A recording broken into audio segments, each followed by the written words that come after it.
Olá, seja bem-vindo a mais um Família Conectada. Quando a Netflix lançou 13 Reasons Why, que é uma série que fala sobre suicídio na adolescência, foi uma grande polêmica, um tabu, né?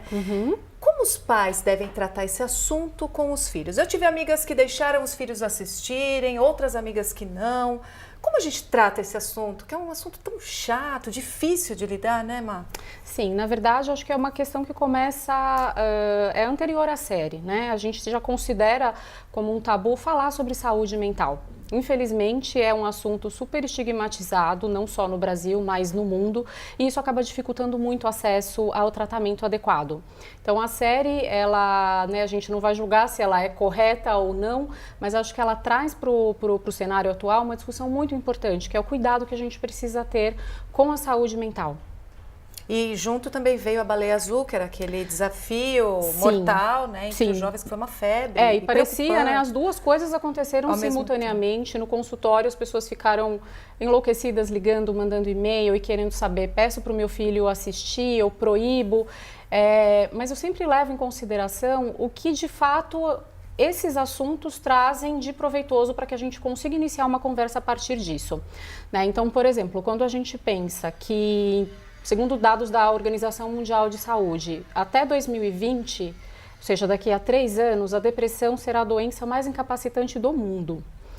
E a gente não fala sobre depressão. Todo mundo tem um caso na família, todo mundo tem... Por que esse tabu a gente tem? Por ser desagradável? Eu acho que assim, hoje a gente tem todo um acesso de saúde, a cultura de vida saudável, do fitness, tem uma chamado a atenção das pessoas para a necessidade de cuidar da saúde. Só que as pessoas precisam entender que quando a gente vai ao médico, vai ao dentista, faz atividade física, cuida da alimentação, na verdade a gente só está cuidando de 50% da saúde. A outra parte, que é filtrar as nossas emoções, saber lidar com as frustrações do dia a dia, com esse ambiente extremamente agressivo e estressante que a gente enfrenta principalmente nas grandes metrópoles, isso também é saúde.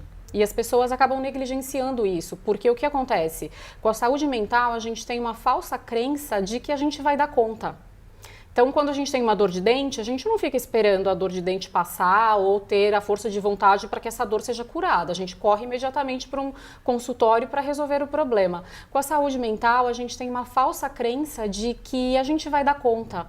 Então, às vezes, começa com uma leve tristeza ou um ambiente que é extremamente hostil. Até porque cada pessoa manifesta de um jeito. Manifesta de um jeito. E isso acaba dificultando, porque não só a pessoa acha que ela vai dar conta sozinha, como aqueles que estão ao redor acham que é uma questão de força de vontade.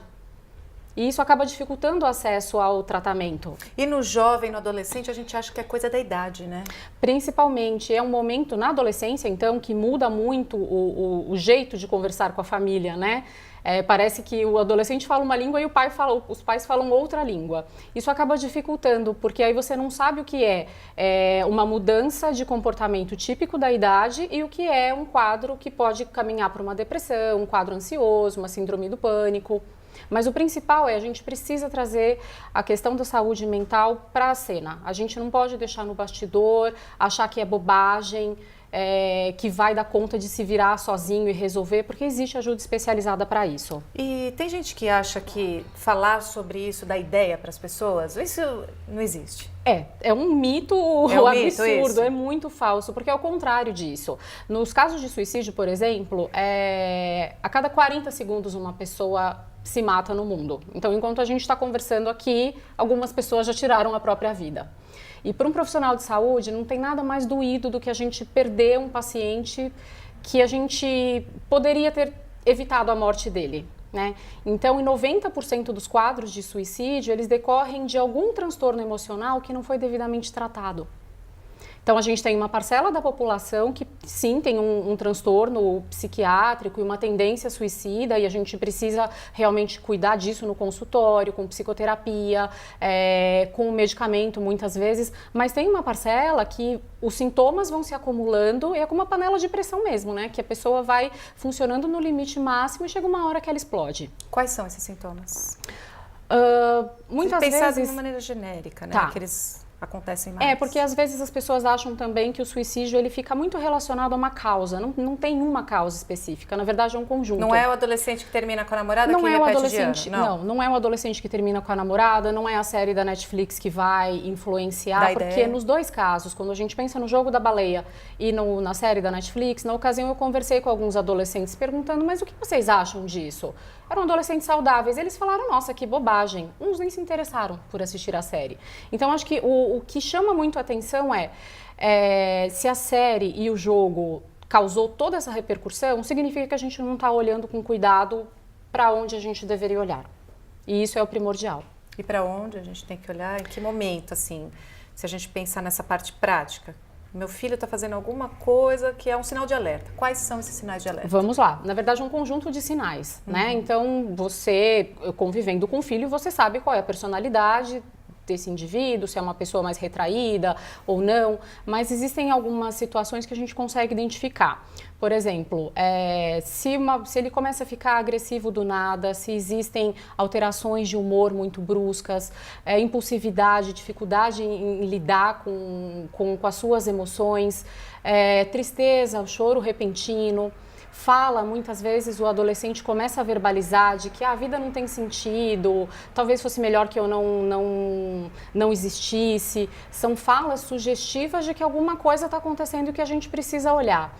Às vezes é o cuidado com a higiene, o adolescente acaba não se preocupando, ou a questão de sono, que ocorrem algumas alterações, ou dorme demais, dorme de menos, o padrão alimentar. Então, tem muitos elementos que nos ajudam a identificar se emocionalmente está tudo meio descompensado. E aí, se identificou isso, tem que correr para um profissional, tem que buscar ajuda especializada, não tem que ter vergonha disso.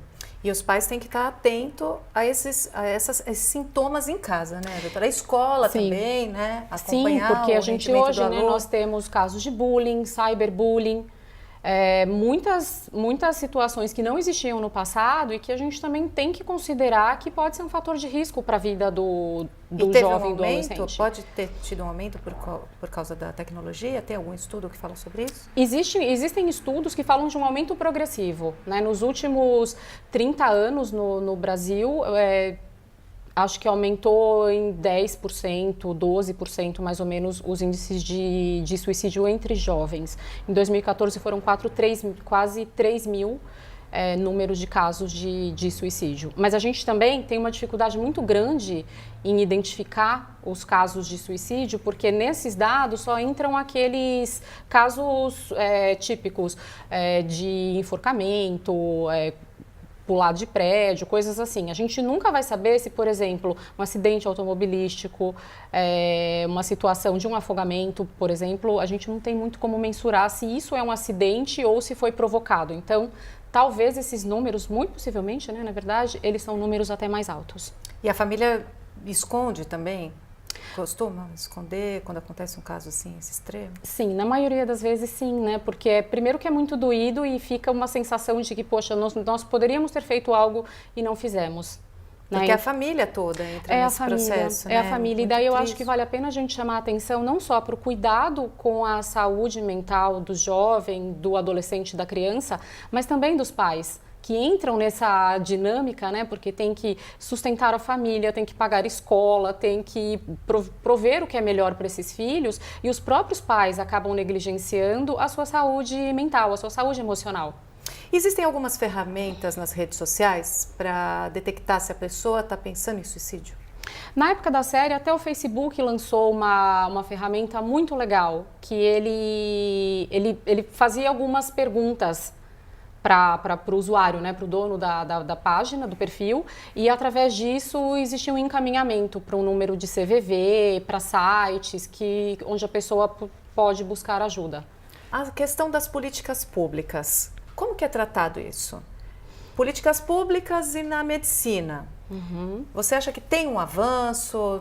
Tem alguma coisa que precisa mudar? Como que é? Tem muita coisa que precisa mudar, na verdade, né? Só em 2015 o Brasil desenvolveu um núcleo de apoio de estudos de prevenção de suicídio. Então é uma cultura muito recente, acho que só 20 ou 16 ou 20 países no mundo que tem um protocolo. Então isso diz de que é uma questão mundial que a gente precisa realmente começar a olhar com muito cuidado para isso. A série foi muito importante porque as pessoas começaram a buscar mais ajudas, né? O CVV diz que teve um aumento de mais de 400% de ligações de pessoas que buscavam ajuda e 25% desses casos citavam a série.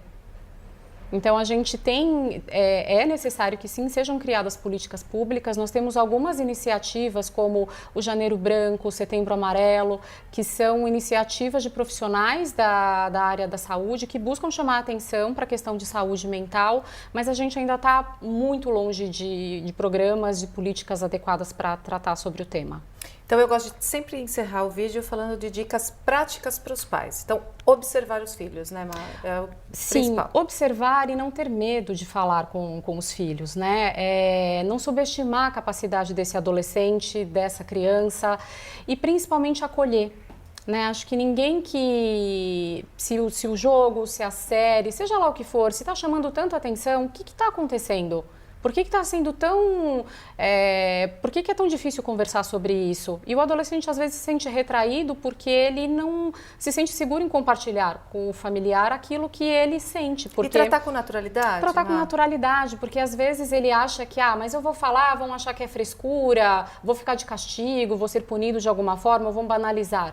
A gente nunca pode banalizar o sofrimento humano. Talvez seja só uma questão boba e que a gente consiga, até numa conversa familiar mesmo, resolver.